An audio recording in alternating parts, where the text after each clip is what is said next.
안녕하세요. 주수미입니다. 만나 뵙게 돼서 정말 반갑습니다. 다들 잘 지내고 계시죠? 저도 잘 지내고 있는 중에 반가운 초대를 받고 오늘 정말 설레이는 마음으로 왔습니다. 오는 중에 보니까 아직까지 서울은 봄꽃이 아직 많이 피어 있더라고요. 그래서 너무 기분 좋게 오늘 잘 도착해서 여러분과 함께 오늘 저의 스토리를 가지고 암의 얘기를 한번 해볼까 합니다. 사진이 보이죠? 예, 이 사진에 글자가 나오고 있네요. 여기 부산입니다. 부산 남포동이고 용두산 공원이라고 나와 있죠. 여기 이 용두산 공원에 저희 추억이 있는데 여기에서 제가 뭘 했냐면 직장 생활을 여기서 했었는데 저 사진 끝에 보면 부산항대교가 너무 멋지게 보이죠. 이렇게 멋진 뷰가 보이는 남포동에서 제가 이렇게 직장 생활을 했습니다. 여기 직장 생활을 할 때 추억이 많았겠죠. 이게 한 20대 중후반 한 27 정도 되지 않았나 싶은데 한가해 보이는데 점심시간에 직장 동료 이제 동생이 사진을 찍어준 것 같은 느낌이 들어요. 이렇게 직장 생활을 하고 20대를 잘 보내고 여기서 이제 추억을 쌓았던. 근데 생각해 보면 많은 추억들이 있는데 여기서 저는 가장 많이 생각이 남는 게 어디냐면 이렇게 회사를 들어가는 지하철 7번 출구가 가장 기억에 많이 남아요. 왜 기억에 남냐 생각해 보니까 회사 생활은 매일매일 반복되고 똑같은 일상이 주어지잖아요. 근데 출퇴근하는 것도 항상 똑같았어요. 똑같은데 제가 20대 때 무슨 느낌을 받았냐면 아침 일찍 출근을 하고 지하철을 내려서 그 지하도 계단을 올라갈 때 그 많은 직장인들이 바삐 출근을 하는 그 시간에 저도 함께 있는 거죠. 그래서 그 지하도 계단을 다다다닥 올라가는 그 구두 소리 있죠. 그 소리를 들으면서 잠을 깨고 회사에 들어가는 그 기억들이 지금 아련하게 추억으로 남아있는 것 같아요. 사무실에서 일을 하고 이제 점심을 먹고 이제 회사에서 이제 식사를 할 수도 있는데 이렇게 기분 좋게 날씨가 좋을 때는 기분이 더 좋잖아요. 이럴 때는 밖에서 이제 점심을 먹고 테이크아웃 커피를 한 잔 들고 10분이라도 저 거리를 걸어야지만 힐링되는 어떤 그 20대를 보냈던 것 같아요. 그래서 건물 위에 올라가면 옥상에서 아까 보셨던 그 부산항 부두가 보여요. 근데 시내 한복판에 있을 때는 부산이 항구도시라는 거를 까맣게 잊고 생활을 하거든요. 근데 그 건물 옥상에서 이제 보이는 그 바다를 보면 부산이 항구도시구나. 이렇게 예쁘구나. 그 생각을 하면서 이제 얘기를 나눴던 그런 추억들이 있거든요. 이렇게 이제 제가 시간을 보내면서 이제 20대를 마감하고 결혼을 하고 이제 30대가 되고 아이를 놓고 이 시기를 보내면서 제가 어떤 생각을 했냐면 저를 이제 표현하는 어떤 그 키워드가 각자 다 있으시잖아요. 그래서 그 키워드를 생각해 보니까 20대 때는 제가 조금 자유롭고 싶다 이 생각을 정말 많이 했던 것 같아요. 출퇴근할 때 반복되는 그 일상들을 보면서 계단을 올라와서 어쩌다가 보이는 하늘을 보며 가을이구나. 봄이구나. 오늘 날씨가 좋구나. 어떤 그런 생각들을 문득문득 하게 될 때쯤 자유롭고 싶다. 왜 매일 일상이 반복되니까 이 생각을 많이 했었거든요. 근데 그게 이제 행복하고 싶고 잘 살고 싶으니까 어떤 그런 마음도 들었던 것 같고 30대에 똑같은 상황인데 결혼을 하고 그 전에 없었던 나와 같은 아이를 낳고 보니까 이제 제가 가지고 있던 어떤 자유보다는 이 아이들하고 같이 맞이하는 삶, 자녀에게 정말 권하고 싶은 어떤 그 삶에 대해서 생각을 많이 했던 것 같아요. 그 정도로 이제 자녀가 차지하는 부분이 많이 커지게 된 거였겠죠. 그래서 아이들이 이제 자라고 있을 때쯤 나는 어떤 부모가 되고 어떻게 이제 이 아이들을 이제 키워내야 되나 이 고민을 좀 많이 했었고 아이들에게 정말 가치 있는 일을 하는 엄마 그리고 인정받는 엄마 그리고 제가 가장 크게 생각했던 거가 아이들이 자랐을 때 엄마를 이제 존경할 수 있는 어떤 그런 일을 하고 싶다는 생각을 좀 많이 했었던 것 같아요. 그래서 요즘 보면 코로나 이제 사태가 이제 길어지면서 이제 경제적으로 많이 힘드시죠. 그래서 이제 언론을 보면 IMF 얘기가 많이 나오더라고요. 지금 IMF는 아니지만 IMF 이후로 가장 어려운 시기다. 그런 얘기를 많이 하고, 우리가 이제 겪었던 금융위기, 이후로 이제 힘들다. 이 얘기를 많이 하거든요. 그래서 저는 IMF도 금융위기도 직장 생활을 하면서 경험을 했었던 것 같아요. 이제 IMF는 그 이후에 이제 취업을 하게 된 거죠. 했는데 사실 지금 10대들이나 이 방송을 보고 계시는 아마 20대 분들은 IMF를 잘 모를 수 있어요. 경험하지 못했으니까. 저도 그때 학생이었거든요. 근데 이 IMF라는 단어가 어떤 거냐면, 한국이 이제 외환 위기가 와서 이제 부도 직전인 거예요. 국가가. 그래서 많은 대기업들이 연쇄적으로 이제 쓰러지게 되고 없어지기도 하고, 제가 입사하고 싶었던 은행들도 그 전에 퇴출이 되고 외국계로 매각이 되는 어떤 이런 실정이었거든요. 그래서 IMF라는 국제통화기금에 구제 요청을 하는, 이제 그거는 무슨 말이냐면 이제 국가가 이제 경제 주권을 이제 상실한 거죠. 이제 융자를 하다 안 되니까 이제 더 이상 이제 막을 수가 없으니까 구제 금융을 신청해서 이제 회복을 해야 되는 어떤 그런 상황들을 제가 학생 때 뉴스를 통해서 보게 된 거예요. 그러면서 이제 취업이란 거를 정말 운이 좋게 된 거죠. 됐는데 제가 입사를 할 때 어떻게 입사를 하게 됐냐면 그 은행에 근무하고 있는 많은 분들이 대거 나오면서 입사를 하게 됐어요. 근데 그때는 그런 현실 점검이 되었냐? 아니에요. 저는 그냥 마냥 좋았고 다행히 나는 취업이 되었구나 이런 생각으로 직장 생활을 그냥 재밌게 했었겠죠. 근데 그 생각을 많이 이제 했었는데 지금 코로나보다 더 어려운 경제 위기가 있다고 하잖아요. 그래서 언론에서 보면 이렇게 많은 이제 기사들이 올라와 있는데 IMF 이후에 이제 최고 역성장을 하고 있다. 그리고 이제 미리 준비를 해야 된다. 이런 얘기들을 많이 하고 있습니다. 그래서 이제 제가 이 영화 이제 많은 분들이 보셨을 것 같아요. 저도 이 영화를 정말 재밌게 여러 번을 봤던 것 같아요. 근데 이 영화 자체로는 너무 감동적이고 좋았는데 이게 실제 얘기잖아요. 실화인데 이 얘기를 이제 잠깐 해드리자면 저 타이타닉이라는 초호화 여객선이에요. 저 여객선이 이제 출항을 하게 된 거예요. 그러니까 저 이제 여객선이 이제 출항을 할 때쯤 많은 프로모션이 있었겠죠. 그때 당시에 최고의 이제 여객선이었으니까. 그래서 많은 대부호들이 저 배를 타고 싶어 했고, 영국에서 출항해서 미국으로 가는 그 여정에 너무너무, 이제 우리가 느끼지 못하는 어떤 상류층들의 어떤 그런 파티들도 저 안에서 이제 이루어지게 된 거예요. 근데 문제는 뭐냐면 저렇게 멋진 타이타닉호를 타고 많은 사람들이 기대감이 부풀어서 이제 항해를 하고 있는데 한밤중에 빙산에 부딪히게 된 거예요. 근데 빙산에 부딪히기 전에도 미리 예고가 있었지만 조심하지 않았고 이제 급기야 이제 부딪히고 나서는 저 이제 배가 너무너무 대단하다고 프로모션이 되어 있었기 때문에 기내 방송을 승객 여러분한테 안전하니까 안심하라고 방송을 한 거예요. 근데 빙산에 부딪혔을 때는 배가 괜찮았는데 시간이 지나니까 어때요? 배가 기울기 시작하는 거예요. 물이 이제 차기 시작하니까. 그래서 이제 난리가 난 거죠, 배가. 그래서 다시 방송을 하고 대피해야 된다고. 그래서 구명정을 띄우고 많은 사람들을 대피시키게 됩니다. 근데 이 과정에서 많은 사람들이 구명정을 탄 사람들은 살았겠죠. 근데 그보다 훨씬 더 많은 사람들은 배와 함께 잠기게 되었어요. 그래서 1,500명이 넘는 그 많은 인원들이 하루아침에 목숨을 잃게 되는 그런 사고거든요. 근데 그 구명정을 탔던 많은 분들 중에 노약자들이 많았겠죠. 여성분들 같이 먼저 이제 대피시킨 분들이 많은데 더 탈 수 있었는데 문제는 더 탈 수 있었는데 타지 않아서 사망하신 분들이 많다는 거예요. 왜냐하니까 정말 저녁 9시 바다 한가운데 칠흑같이 어두운 그 시간대에 저 밑에 파도 위에서 출렁이는 그 구명정 보트를 타기가 더 겁나는 거죠.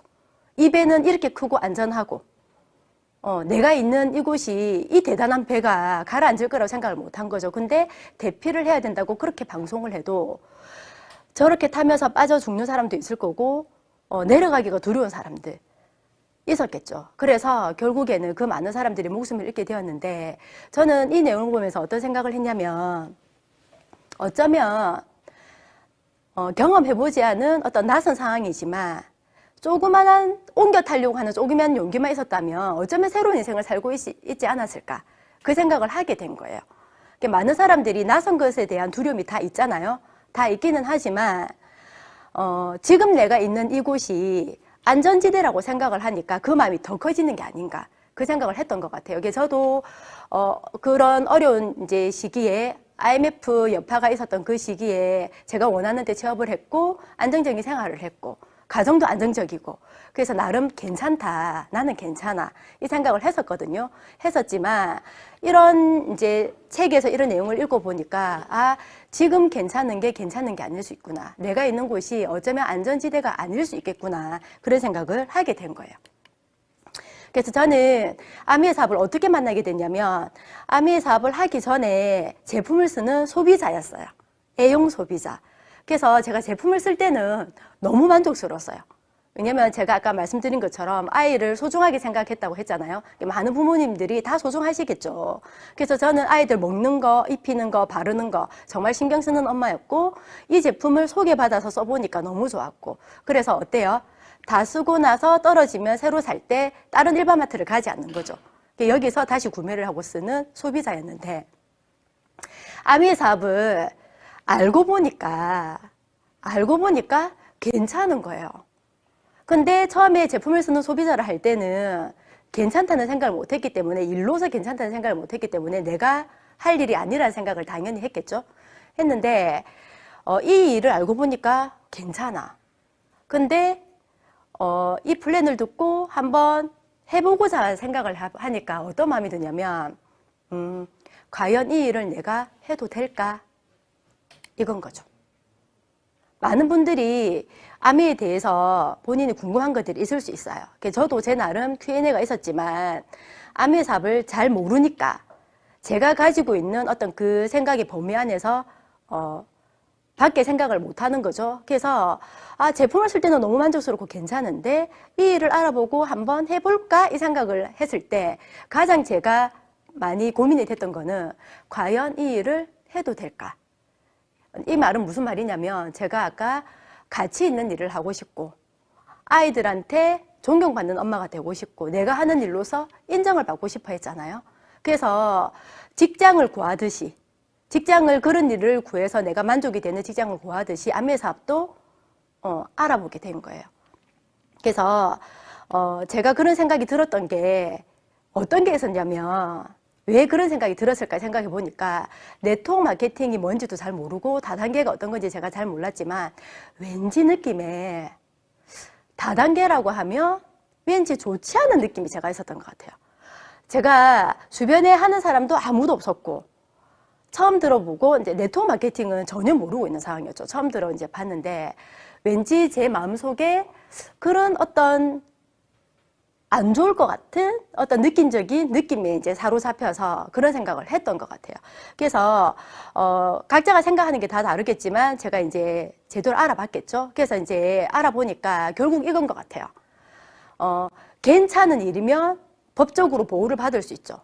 괜찮지 않으면 불법이면 하면 안 되는 거죠. 그래서 저는 이렇게 나눠봤거든요. 합법과 불법이 있는데 왠지 조금 좋지 않은 느낌이니까 이런 게 아닐까, 그렇지 않아요? 그래서 제가 어떤 형태인지는 몰랐지만 어떤 그런 느낌들이 있어서 알아보니까 불법은 하면 안 되잖아요. 불법은 우리가 저지르면 안 되는 거잖아요. 그래서 이런 것들이 있구나 알아보게 된 거예요. 그래서 보니까 네트워크 마케팅과 다단계 방문 판매, 그리고 불법 피라미드라고 나와 있는데 왜 저런 형태로 나누어져 있냐면 아미의 사업이 한국에 91년도에 들어왔어요. 91년도에 아미의 사업이 들어오고 난 이후에 유사한 많은 회사들이 생겨나게 되었어요. 근데 우리나라의 네트워크 마케팅이라는 어떤 그 유통이 법제화되기 전에 많은 것들이 생겨났기 때문에 어느 게 진짜고 어느 게 가짜인지 알 수 없었던 거죠. 근데 많이 생겨나고 나니까 이제 법으로 이제 지정을 하게 된 거예요. 근데 그때 잘 생각을 해보세요. 진짜가 있으면 가짜는 늘 생기게 돼 있습니다. 근데 가짜가 있다는 거는 진짜도 있다는 얘기예요. 그래서 우리가 진짜와 가짜를 구별할 수만 있으면 되는 거예요. 한번 볼까요? 그래서 제품군을 보면요. 피라미드는 단일 제품이고 큰 금액대로 이루어져 있고요. 합법인 네트워크 마케팅과 다단계 방문 판매는 일반 생필품으로 구성된 소비재로 이루어져 있습니다. 우리가 생활 속에서 쓸 수 있는 소비하는 제품들로. 그래서 여기 이제 조금 차이가 다르구나를 제가 알게 되었고, 이제 어떤 일을 할 때 제가 직장을 나가서 사무실에서 일을 했었잖아요. 근데 아메 사업은 무점포라서 사무실이 필요가 없고, 초기 자본이 들지 않는다 했어요. 근데 지금 사무실이 불필요한 많은 일들이 많죠. 근데 그때는 조금 생소했단 말이에요. 제가 시작할 때만 해도. 근데 어떤 네트워크 마케팅과 다단계 방문 판매 같은 경우를 비교해 봤을 때 합법이긴 하지만 네트워크 마케팅은 무점포예요. 근데 점포를 가지고 있다고 해서 다 불법은 아니잖아요. 근데 다단계 및 방문 판매는 사무실이 있어야 되고 점포가 있어야 돼요. 그 말은 뭐냐면 우리가 큰 마트를 운영하든 작은 구멍가게를 운영하든 어떤 유통을 하면서 가게를 차리면 점포를 가지면 그 점포 안에 제품이 있어야 된다는 거죠. 그러면 재고의 부담이 있는 거예요. 근데 아메 사업은 무점포이기 때문에 그런 일이 없다는 거예요. 당연히 피라미드는 사무실과 대리점 같은 게 있어야 되는 거고. 근데 바꿔 말하면 이게 모든 사람들에게 균등한 기회가 가야 되는데 누구는 점포를 차릴 수 있고 누구는 여건상 점포를 차리지 못하면 균등한 기회라고 볼 수 없죠. 그렇지 않나요? 그래서 그래서 네트워크 마케팅과 다르구나 이 생각을 좀 많이 했었고, 수입의 성격도 역시 아메 사업은 꾸준하게 지속적으로 들어오는 자산 수입을 만드는 2차 수입을 만드는 일이고, 방문 판매 및 다단계는 1차 소득이고 일을 하면 수입이 들어오는 임시 수입에 이제 엮여져 있는 거예요. 왜냐하면 판매에 의한 수입이 되니까. 근데 이제 피라미드 같은 경우에는 단기간에 수입이 된다고 강조를 많이 해요. 그러면 뭐예요? 분명히 단기간에 어떤 수입이 빠르다는 거는 손해보시는 분들이 있다는 얘기죠. 그래서 사회성을 조장할 수 있는 어떤 그런 것들을 가지고 있거든요. 조금 이해가 되셨는지 잘 모르겠지만 어쨌든 제가 알아봤을 때 이런 차이점이 분명히 있기 때문에 책들을 통해서 저는 제대로 조금 그게 정립이 됐던 것 같아요. 그러면 아메 회사는 어떤 회사인가 한번 볼까요? 그래서 아메이가 이제 한국에 들어오기 전에 미국에서 맨 처음 시작해서 선진국 위주로 이제 진출을 하게 돼 있습니다. 그래서 1959년도에 미국 이제 미시건주 에이다에서 처음 시작을 하게 되었는데, 그때 당시에 제이벤 앤드 리치 디보스라는 이 두 분에 의해서 회사가 이제 창립이 되었어요. 그래서 이 두 분이 그때 당시로는 굉장히 독특한 마케팅이에요. 왜냐면 불특정 다수에게 그냥 광고를 해도 되는데, 그러면 사는 사람 사고 안 사는 사람 안 살 수 있고, 어떤 광고를 하고 홍보를 했을 때 물건이 많이 팔려나갈 수 있잖아요, 회사 입장에서. 근데 이분들은 개인 대 개인으로 직접 제품을 써본 사람이 다른 누군가에게 정보를 주는 거가 가장 정확하고 신뢰 있다고 판단을 한 거죠. 그래서 요즘은 이런 게 너무 일반화되어 있잖아요. 근데 그때 당시로는 너무너무 독특한 어떤 비즈니스 아이디어였거든요. 근데 이분들이 어떤 이제 방식이 이제 의뢰해서 이제 이걸 이제 만들었냐면, 사유재산을 이제 인정하고 자유기업가 정신을 가진 미국식 방식이 최고의 경영 방식이라, 경제 방식이라고 이제 본인들은 이거를 이제 신조로 삼고, 아메리칸 웨이라는 이 단어를 줄인 아메이라고 만들어서 이제 사업을 시작하게 되신 거죠. 그래서 초창기에 아메이가 시작하게 되었던 에롯이라는 제품이 있어요. 이게 화면에 보시면 세계 최초 생분해 제품이라고 나오죠. 그때 당시에 60년 전이면 굉장히 환경이 지금보다 훨씬 좋은 상태인데도 불구하고 지속적으로 이렇게 대자본가들에 의해서 환경이 나빠질 거라는 거를 염려하신 이분들은 우리가 쓰는 이 세제들이 하천으로 흘러갔을 때 환경을 오염시킨다는 어떤 그런 부분을 우리가 이 지구 환경을 지속적으로 보존할 수 있는 방법이 뭘까 고민해서 세계 최초로 생분해되는, 오늘 쓴 세제가 물로 하천으로 갔을 때 물로 72시간 안에 돌아가는 이 제품을 개발하게 된 거예요. 그래서 친환경 농축 액체 세정제라고 해서 고농축입니다. 이게 왜 환경적으로 좋냐 하면 잘 생각을 해보세요. 우리 집에 쓰는 어떤 그 세제 제품을 내가 집에서 주문을 해서 쓰든 아니면 가서 사오든 어딘가에는 그 제품이 유통되어서 와 있어야 된다는 거예요. 그래서 한 병을 가지고 고농축 한 병을 가지고 10병을 희석해서 쓸 수 있으면 마트를 10번 갈까 한 번만 가면 되는 거예요. 근데 점포 입장에서 봤을 때 어쩌면은 10번을 운반해야 되는 거를 고농축 세제면 한 번만 그 점포로 운반하면 되는 거예요. 제가 고속도로를 다니다 보니까 이런 그 안내 문구가 있더라고요.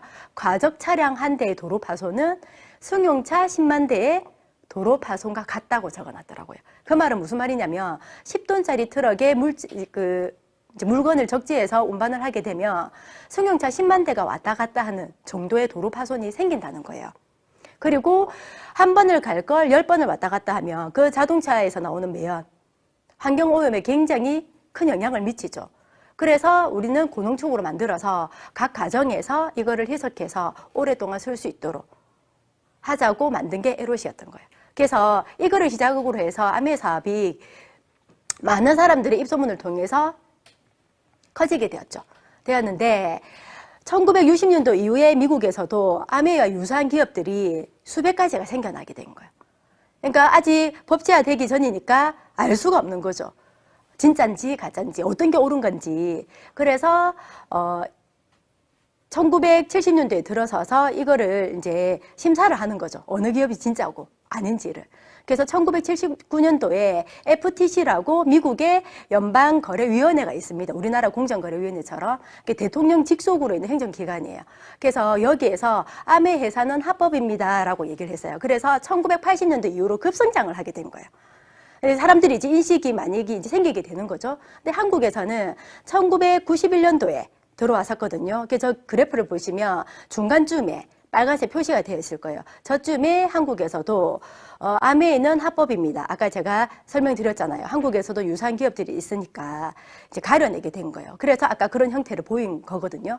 근데 외국에 한국보다 잘 사는 많은 나라들이 이런 선진 유통을 가지고 지속적으로 발전하니까 한국은 한국인들의 의식 수준과는 맞지 않더라도 전 세계 시장에 따라가지 않으면 뒤처지기 때문에 그때부터 네트워크 마케팅을 자세히 들여다보고 이거를 우리도 발전시켜야 되겠다 해서 육성하기 시작하게 된 거예요. 그래서 지금은 아메라는 거를 잘은 몰라도 이름을 안 들어보신 분들은 거의 없을 겁니다.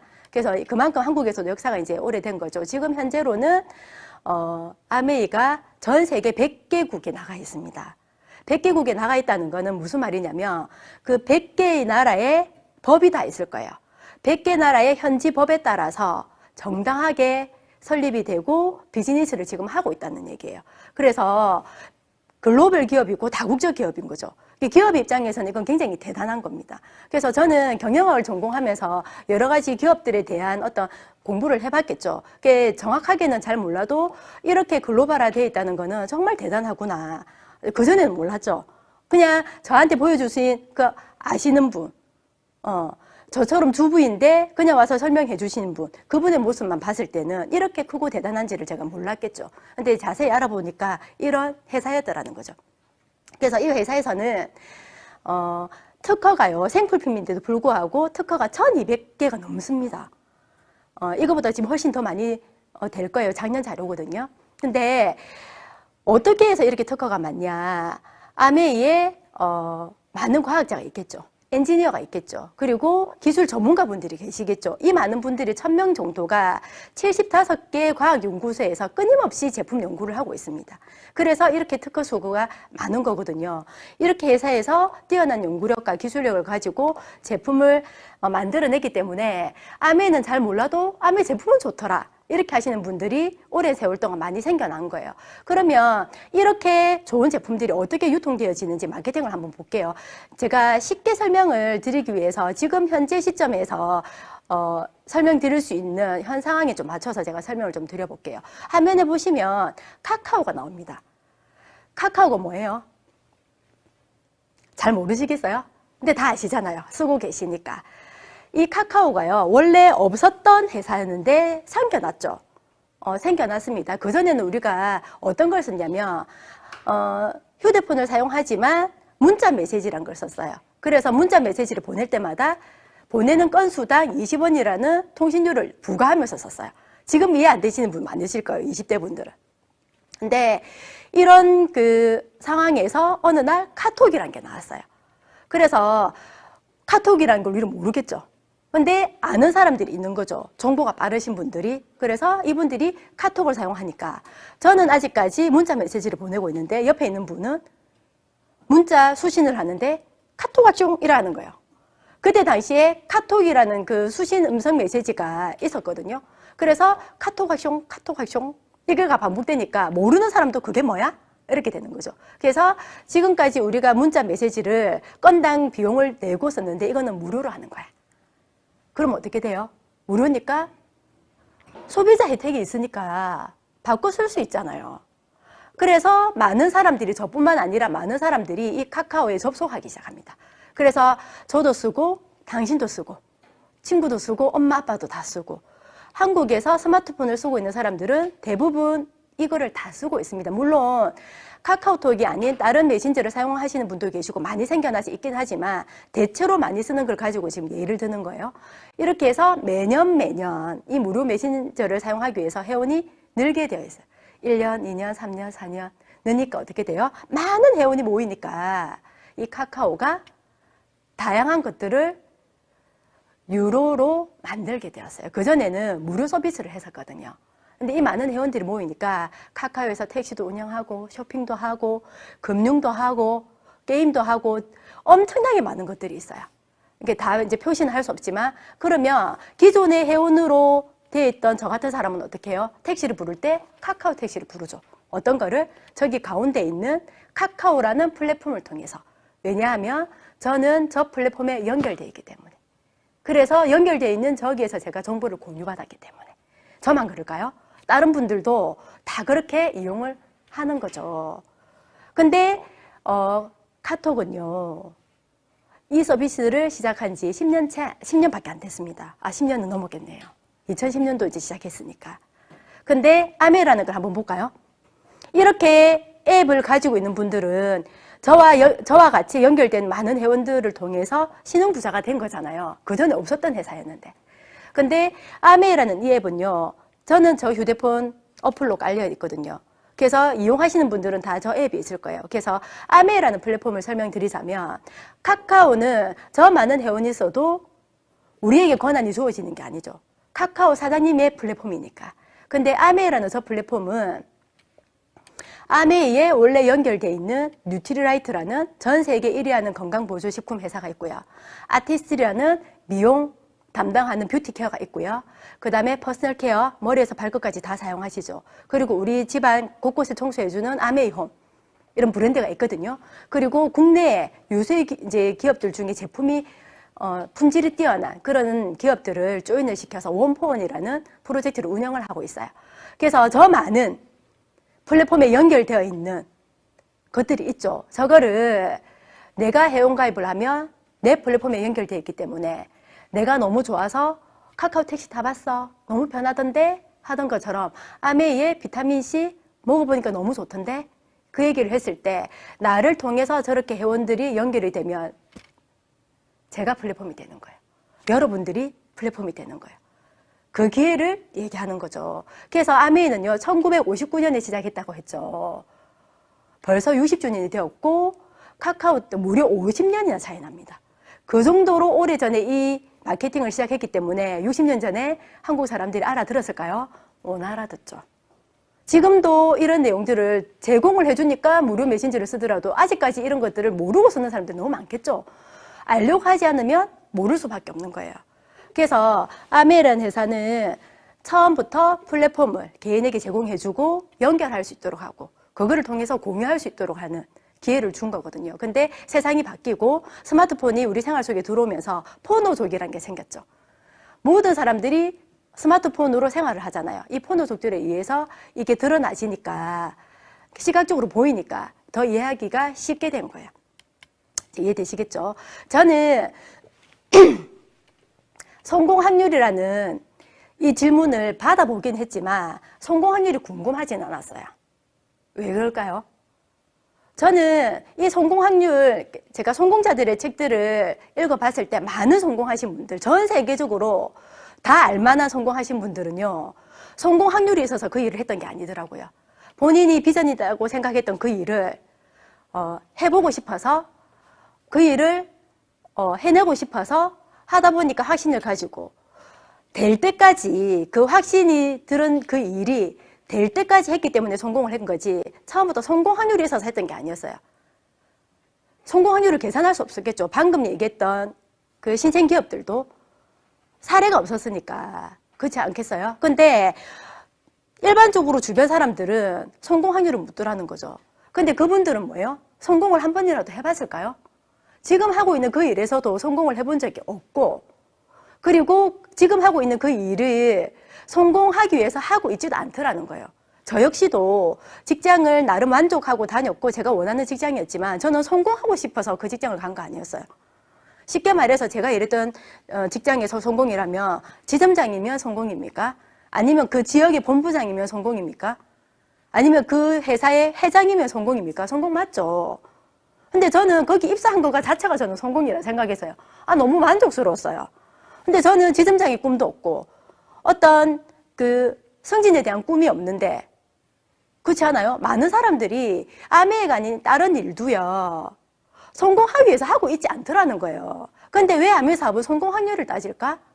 그러면 궁금해 하시니까 얘기를 한번 해볼까요? 저는요, 아메 사업을 시작했을 때 추가 수입 100만 원이 저에게 꿈이었어요. 쉽게 말하면 잘할 자신은 없는데 추가 수입 100만 원은 저라는 사람도 될 수 있겠다는 생각이 들어서 저는 했거든요. 근데 지금 다이아몬드고 연봉이 제가 목표로 했던 100만 원과 비교가 안 될 정도예요. 근데 그러면은 제가 원했던 추가 수입 100만 원에 실패했네요. 저는 추가 수입 100만 원이 제 꿈이었는데 더 많이 받으니까. 그렇지 않겠어요? 직장을 다닐 때 제가 어떤 그 이상의 꿈이 없었던 것처럼 그 이상 성공하고 싶은 마음이 없이 다녔던 것처럼 아메 사업을 할 때도 저처럼 100만 원이 저의 딱 해적대 그 정도가 만족인 사람이 있으면 100만 원이 목표예요. 그러면은 그 정도가 그 사람에게 성공인 거죠. 다이아몬드까지 목표로 하신 분들은 다이아몬드까지 하시면 성공이겠죠. 근데 모든 사람들이 그 목표의 기준이 달라요.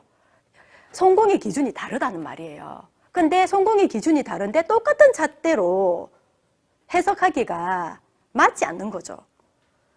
예를 들어볼까요? 뱀의 꼬리가 어디서부터 어디까지입니까? 그 기준은 어디 있습니까? 다 다르죠. 그래서 그렇게 성공 확률을 데이터적으로 낼 수가 없는데 많은 사람들이 얘기를 하죠. 어떻게 계산을 하냐면 이렇게 계산을 합니다. 성공 확률을. 전체 가입되는 회원수에서 성공한 사람들을 딱 나누게 해요. 그래 이제 백분율이 나오겠죠. 근데 잘 보세요.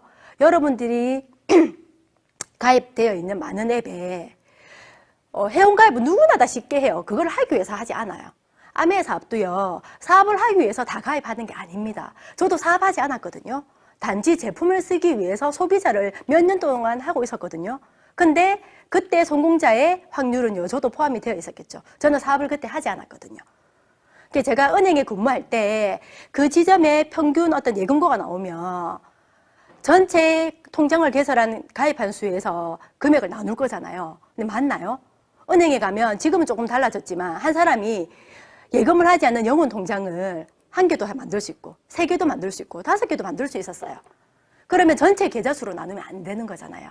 그래서 아메 사업을 하실 때는 어떤 걸 보셔야 되냐면 전체 회원수를 보고 하기에는 너무 형편성이 맞지 않는 거죠.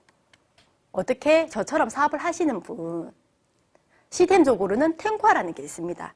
아메 사업을 하시는 분들은요, 탱화를 하시는 분들이거든요. 그래서 그 탱화를 하고 계시는 분들을 사업자라고 해요. 그분들을 사업자라고 보고 성공 확률을 나누는 게 맞는 거죠. 그래서 방금 말씀드린 것처럼 아메는 그냥 하는 사업이 아니고 시스템 사업이거든요. 시스템 사업인데 시스템대로 제대로 배워서 그대로 행동해 나간다면 본인이 원하는 그 목표까지 다 될 수 있어요. 그래서 저는 100% 성공 확률이라고 말씀드릴 수 있습니다. 왜냐하면 그거를 목표로 해서 하고자 하시는 분들이면 이해되신가요? 예. 그리고 판매 못한다. 이거는 제가 너무 궁금했던 거였거든요.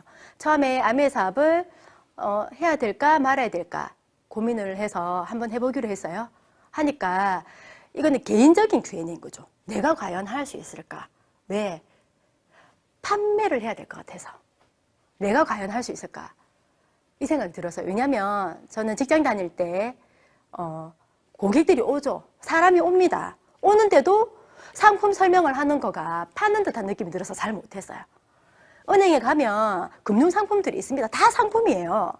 그분들에게 맞는 상품도 있지만 제가 뭔가 필요에 의해서 얘기해야 되는 상품도 있었어요. 그러면 뭐예요? 아무리 좋은 상품이라도 뭔가 제가 얘기하는 거가 뭔가 이분들에게 파는 듯한 느낌이 들어서 말을 못했단 말이에요. 그래서 직장 생활할 때 그게 어려움이었는데 굳이 저에게 찾아오는 것도 아니고 가서 내가 뭔가 이걸 해야 되나? 이거에 대한 제가 고민이 좀 있었던 거예요. 근데 만약에 팔아야 되는 일이었으면 제가 시작을 안 했겠죠. 그렇지 않을까요? 그래서 이거를 표를 가지고 다시 설명을 좀 드려볼게요. 화면에 보이는 것처럼 방문 판매, 다단계 판매, 네트워크 마케팅이 있습니다. 이거는 어쩌면은 과거부터 지금까지 이 네트워크 마케팅이 시대적으로 변화해온 변천사를 보시는 거예요.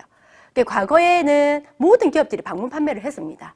그리고 세상이 바뀌면서 다단계 판매로 바뀌고 또 이제 바뀌면서 앞선 기업들이 네트워크 마케팅을 넘어가죠. 지금 국내에 많은 대기업들이 어떻게 해요? 방문 판매 및 다단계 판매를 하고 있는데 네트워크 마케팅으로 옮겨오고자 시도하는 기업들이 너무 많잖아요. 이미 시작을 했고 근데 쉽지 않잖아요. 아메 사업은 60년 동안 이 시스템을 구축해 왔거든요. 근데 예전에도 아메이는 시대의 그 흐름상 방문 판매했던 시절이 있었겠죠. 그때는 네트워크를 할 수 있는 어떤 시스템이 아니었으니까. 근데 방문 판매를 만약에 했다고 가정을 해볼게요. 방문 판매는요, 혼자 팔아야 됩니다. 그래서 잘 하시는 분들 계시죠? 잘 하시는 그 1위는요, 굉장히 좋은 거예요. 이 일이. 본인한테 맞겠죠. 왜? 본인이 한 만큼 결과를 낼 수 있으니까. 그래서 기업 입장에서 만약에 1,000만이라는 매출을 봤을 때 혼자서 그걸 다 하는 거예요. 근데 이렇게 해보니까 기업 입장에서도 효율이 떨어지는 거죠. 왜? 잘하는 사람 잘하지만 대부분의 사람은 할 수 없으니까. 그래서 어떻게 하냐면 혼자 하기 너무 힘드니까 팀을 구성해서 함께 해보자. 이게 다단계 판매예요. 그러면 어떻게 돼요? 한 명이 했던 거를 10명이 나눠서 하니까 1,000만 어떤 매출이라는 게 쉽게 되는 거죠. 근데 네트워크 마케팅은 잘 보세요. 방문 판매, 다단계 판매, 네트워크 마케팅은 판매라고 하지 않아요.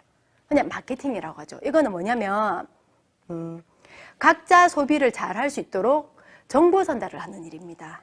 그래서 제가 할 수 있었습니다. 저는 말을 잘하지도 못하고 어떤 그런 임기응변이 있지도 않고 그냥 평범했던 제가 주어진 일을 그냥 하는 경험이 부족한 어떤 그런 사람이었기 때문에 제 스스로 뭔가 할 수 있는 일을 잘 못하는 사람이었겠죠. 근데 이 시스템 속에서 정보 전달을 제대로 하는 거를 배웠기 때문에 제가 알고 있는 정보를 주는 건 할 수 있겠더라고요. 그래서 네트워크 마케팅은 각자 소비를 잘 할 수 있도록 거기에 맞는 정보를 전달하는 일이다. 그래서 이것만 보시더라도 어떻게 보면 잘 모르시는 분들은 이거나 저거나 비슷해 보일지 모르겠지만 아이들을 데리고 놀이동산을 가면, 동물원을 가면요, 원숭이 보러 가자 하실 거잖아. 근데 그 원숭이가 침팬지일 수도 있습니다. 침팬지네 하지만 원숭이일 수도 있습니다. 잘 구별 못 하시겠죠. 침팬지랑 원숭이는요, 완전 다릅니다. DNA 자체가 달라요. 침팬지와 사람이 완전 다른 것처럼. 그래서 어떻게 보면 비슷해 보일지 모르겠지만 요 세 가지는 완전히 다르다. DNA 자체가 완전 다른 일이다. 이렇게 생각하시면 돼요. 그래서 알지 못하면 팔게 되어 있습니다. 그냥 좋다 할 수 있습니다. 근데 정확한 정보를 알면요, 정보 전달을 하게 되어 있습니다. 정보를 제대로 인지하게 되면 그 상대는요, 본인 스스로 판단해서 선택하게 되어 있어요. 그래서 저는 학습이 너무너무 중요하다 생각하거든요. 그런데도 내가 뭔가 하는 거가 설득하는 것 같고 물건 파는 것 같은 마음이 들어서 망설여진다면 저는요, 남을 돕는다 생각하고 얘기합니다. 여러분도 그렇게 한번 해보세요. 내가 가지고 있는 이 정보가 상대방에게 굉장히 도움이 되는, 사실 생필품을 통해서 어떤 유해 물질들이 검출이 되면서 많은 사람들이 문제가 생긴 사건들이 많이 있었잖아요. 누구나 다 쓰는 생필품이었기 때문에 그 피해를 비켜갈 수 없었던 그런 사건들이 많이 있었잖아요. 근데 내가 제대로 된 정보를 가지고 있었던 사람들은 기준이 있으니까 잘 선택해서 사용을 했겠죠. 그러니까 그 정보를 알려주는 것만 해도 나는 남을 돕는 거예요. 그러니까 저는 제가 하는 일이 나는 남을 돕는다라고 생각을 했던 거예요. 근데 초기에 저도 그런 생각이 들었거든요. 제품 전달을 뭔가 잘하고 말을 잘하는 사람들이 이 비즈니스를 잘할 것 같다는 생각이 들었어요. 근데 해보니까요, 결국에 남을 돕는 사람이 큰 리더가 되더라는 거예요. 그래서 아미의 사업은 대단한 일을 새롭게 하는 일이 아닙니다. 정말 기본에 충실하면 할 수 있는 일입니다. 그래서 많은 분들이 더 싸게 그게 혜택이 있냐? 시간과 노력을 투자를 하는데요. 아미의 사업은요, 값싼 제품을 구매하기 위해서 시간과 노력을 투자하는 게 아니에요. 나에게 꼭 필요한 가치 있는 제품을요, 쓰고 싶으시잖아요. 그래서 그 시간과 노력을 내가 기준 있게 현명한 소비를 통해서 자산을 만들어가는 일이에요. 그래서 밑에 보시면 기본적으로 소비 패턴을 바꿔보는 걸로 해서 시작이 되는데, 친환경 제품과 안전한 제품에 대한 기준을 내가 먼저 알고 현명한 소비를 해보는 거예요. 그래서 이 정보가 정확하고 너무 좋아. 그러면 공유하시면 되는 거예요. 근데 이 모든 것들이 갖춰졌을 때 그게 진심으로 남을 위하는 마음이며 자발적인 확산이 이루어지게 되어 있습니다. 반드시. 예. 그래서 이렇게 풀어드리면요, 괜찮네 하시더라고요. 근데 뭐예요? 내 적성에 안 맞아. 너는 적성에 맞는 것 같아. 저도 처음에 아니었거든요. 근데 남들 보기에 그렇게 보이는가 봐요. 적성에 안 맞아. 그렇게 생각들 하시죠. 근데 아무리 좋아하는 꿈이었고 내가 적성에 맞는 일을 하더라도 하기 싫은 일은 절반이라고 해요. 그렇지 않을까요? 지금 아마 내가 좋아하는 일을 하고 계시는 분들이나 적성에 맞는 일을 하더라도 적성에 맞는 그 일만 하게 될 수는 없습니다. 제가 미술을 좋아했어요. 근데 미술 전공은 결국 이제 하지 못했거든요. 근데 미술을 좋아해서, 그림 그리는 걸 좋아해서 미술 전공을 했어요. 근데 그게 업이 되면 누군가를 가르칠 때 내가 그리는 거 외에 다른 일을 해야 돼요. 내가 하고 싶은 일 외에 다른 일을 해야지만 그 일을 유지할 수 있어요. 내가 피아노를 너무 잘 칩니다. 피아노 연주를 나는 너무너무 좋아해요. 근데 그게 업이 돼버리면 연주하는 거 외에 다른 일을 해야 된다고요. 근데 이런 분들 계시더라고요. 제가 교육 강의를 이제 여러 차례 이제 할 기회가 있어서 했거든요. 하니까 이제 학부모인 거죠. 이제 주부님이 아이들 교육 상담을 하시는 거죠. 근데 제가 봤을 때 아이들 적성도 아니고 부모의 적성도 아니지만 부모가 원하는 일을 시키고 싶어요. 그래서 트러블이 있어서, 그러니까 보이지 않지만 애도 힘들어하고 부모도 힘든 거예요. 그러니까. 근데 그렇게 안 하시면 안 되냐 하면 우리 아이가 이걸 좋아한다고 얘기하는 거예요. 순전히 뭐예요? 본인 생각이죠. 아이가 원하지 않고 본인도 본인 적성이 아니지만 우리 아이는 그 일을 했으면 좋겠는 거예요. 본인이 원하는 거를. 아이들은 적성에 맞지도 않는 일을 부모 때문에 해야 되는. 맞나요? 아니죠. 부모로서 아이는, 내 자녀는 자녀의 몫을 다하기를 바라면서 부모는 부모의 몫을 다하지 않는 거는 저는 그렇게 생각합니다. 나는 애쓰고 싶지 않구나. 나는 굳이 수고스러운 걸 하고 싶지 않아. 그런 마음으로 자식만 잘 되기를 바라는 거, 그런 마음인 것 같거든요. 그래서 아이 때문에 저는요, 아이가 소중하다 했죠. 그래서 남들이 괜찮다는 직장을 관두고 집에서 육아를 하기로 결정했던 사람입니다. 근데 아이를 정말 제대로 잘 키워보고자 이제 생각을 해보니까 이 아이들을 잘 키우기 위해서라도 저는 개인적으로 안매 사업을 해야 되겠다고 이제 선택을 하게 된 거예요. 그래서 마시멜로 실험 다들 알고 계신가요? 이 마시멜로 실험이 어떤 거냐면 4세에서 5세 되는 어린아이들을 대상으로 해서 마시멜로를 줍니다.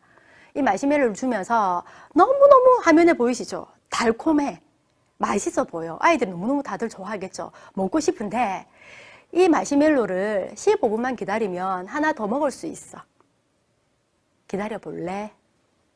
어떨까요? 내일은 먹는 아이 있겠죠. 근데 기다리는 아이가 있더라는 거죠.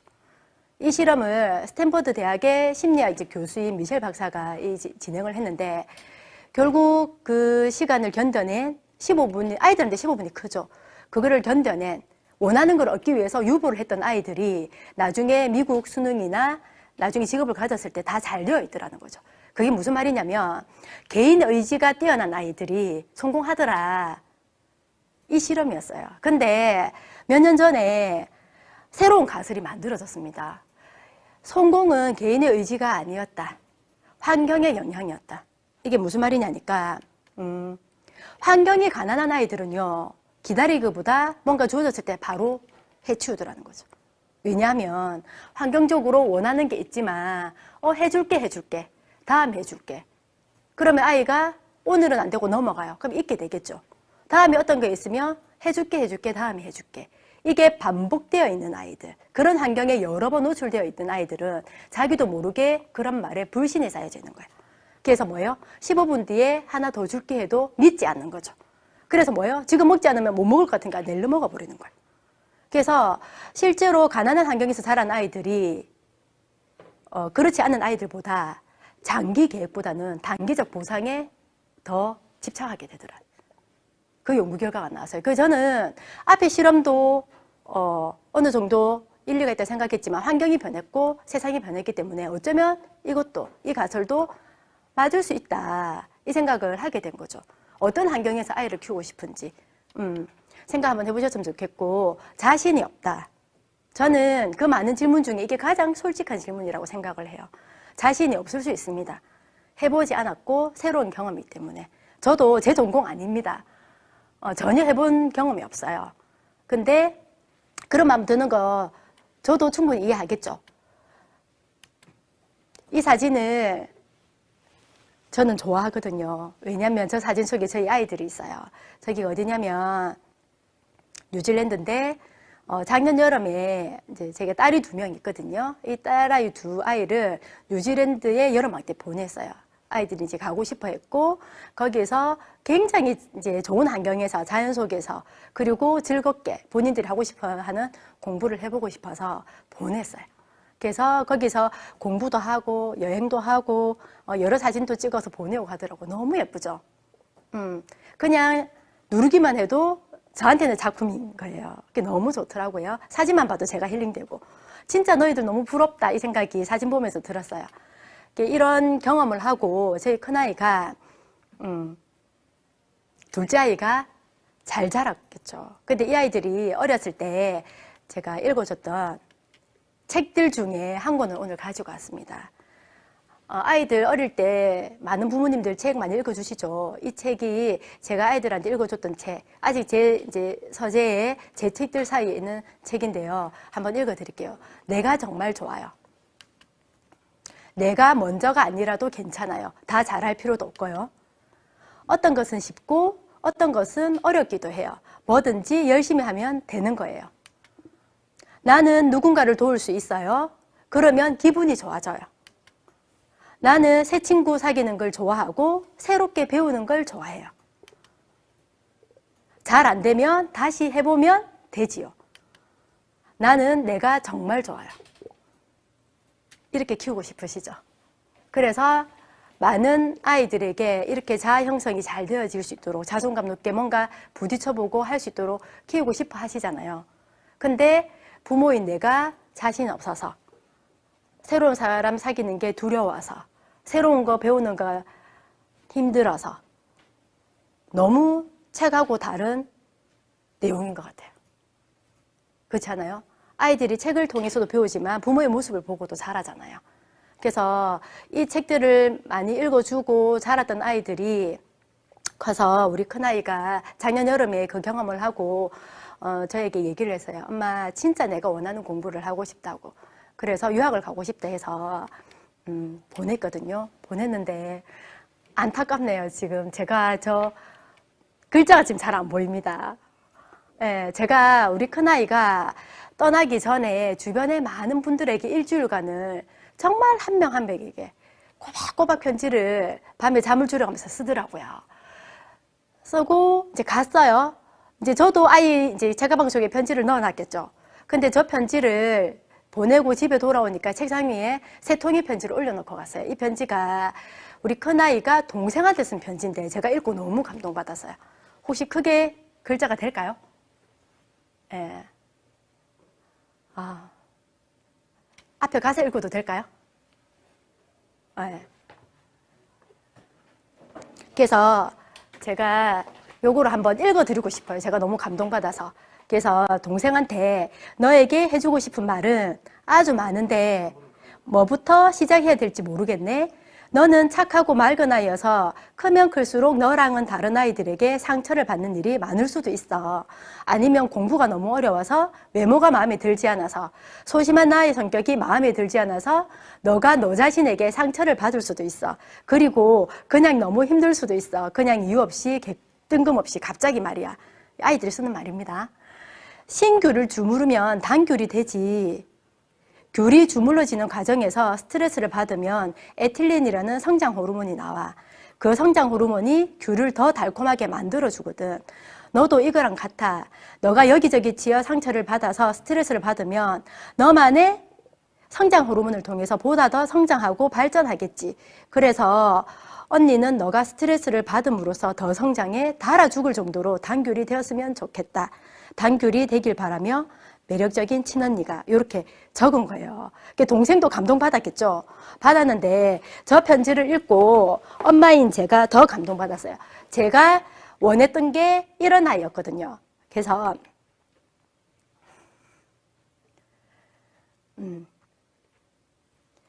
저도 이제 아이한테 편지를 적었겠죠. 아이가 공부를 하다 보면 힘들잖아요. 공부를 하다 보면 힘든 시기를 다 겪게 돼 있는데 그 마디가 힘든 그 시기에 마디가 굵어져야 대나무가 자라는 걸 저는 알잖아요. 그래서 이 아이가 스스로 내적으로 충분히 다듬어 가면서 생활할 수 있도록 저도 편지를 적고 싶었던 거예요. 그래서 제가 적었던 편지를 한번 읽어드릴게요. 스스로의 힘을 키우는 멋진 경험과 의미 있는 공부를 하게 되어서 엄마는 너무나도 설레인단다. 가보지 않은 길을 간다는 건 설레임이고 희망이라고 엄마는 생각하거든.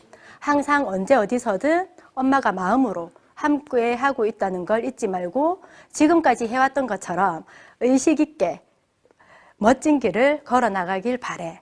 이렇게 적어서 보냈었거든요. 저는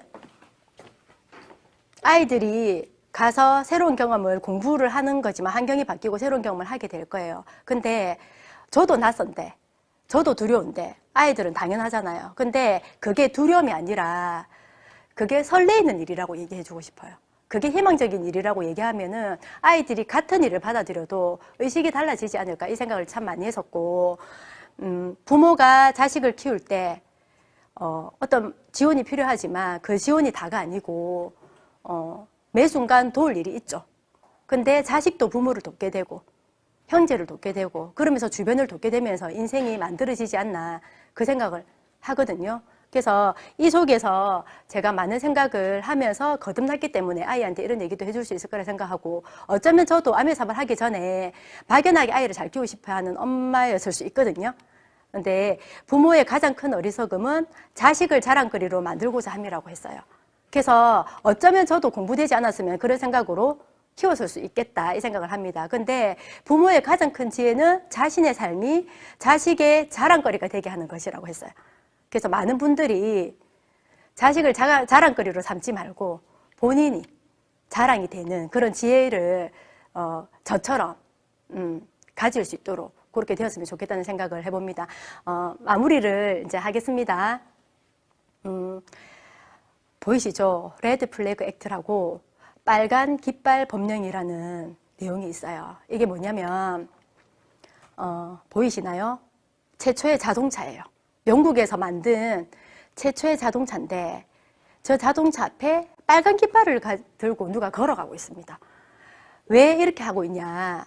영국에서 최초로 자동차를 만들었는데 어떻게 법을 만들었냐? 자동차를 탈 때는 3명이 함께 타야 된다. 자동차 앞에 조수가 깃발을 들고 가야 되고 운전사가 같이 타야 되고, 그래서 3명이 같이 이 차를 운행을 해야 되는 거예요. 그러면 빨리 갈 수 없겠죠. 사람을 따라가야 되니까. 그래서 시속 6km를 넘으면 안 되는 거예요. 자동차 맞나요? 안 타고 말겠죠.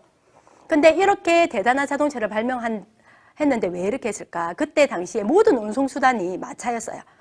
마차 산업이 너무너무 컸기 때문에 자동차로 인해서 마차 산업이 줄어들면 안 되기 때문에 쉽게 말하면 마차 협회인 거죠. 거기에서 많은 로비를 했고 이 자동차를 막으려고 한 거예요. 그래서 이 시기에 저 많은 기술력을요 독일로 넘기게 됐어요. 지금 어떻게 돼 있나요? 독일은 자동차 강국이 되어 있고 영국은 아닙니다. 근데 마차 산업은요 결국 시대 변화에 의해서 없어졌습니다. 그렇지 않나요? 그래서 시대가 이렇게 변하는 걸 인지하지 못하고 아직 내 생각으로 어제에 머물러 있다면 어쩌면 이런 빨간 깃발처럼 이런 현상이 생기지 않나 그 생각을 해보거든요. 세상이 빨리 해가고 있는 이 시점에서 어쩌면 어떤 수단이 필요할 때 저는 정말 비전 있는 일을 다시 한 번 더 제대로 알아보고 확인해보고 그 비전이 맞다면 한번 새롭게 시도해보는 것도 너무너무 좋다는 생각을 개인적으로 해봅니다. 저에게 기회가 되었던 것처럼. 그래서 오늘 귀한 시간 많은 분들 함께 해주셔서 정말 감사드리고요. 네, 저도 이렇게 초대받아서 좋은 에너지를 오히려 더 받고 가는 것 같아요. 다들 이 시기 정말 잘 극복해 나가시고 다음에 더 좋은 자리에